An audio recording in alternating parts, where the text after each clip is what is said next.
Mothers, if your baby has catarrh or cold or cough, babies that are under 1 year, the most common sickness is cold, cough, or catarrh.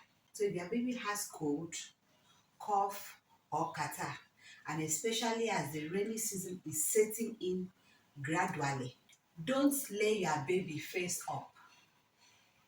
Keep your baby by the side.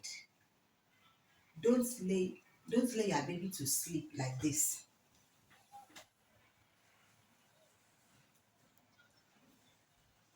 Don't lay face up like this, because there's that tendency for the mucus to flow back and choke your baby. So don't lay your baby like this. Lay your baby by the side like this.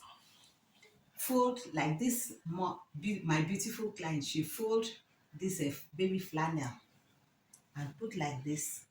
It will hold the baby in one spot. Then after 1 hour or so, you change the position, keep the baby the other side, bring the flannel to this side.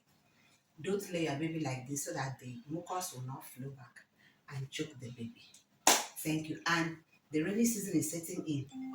Be intentional. Cover my babies.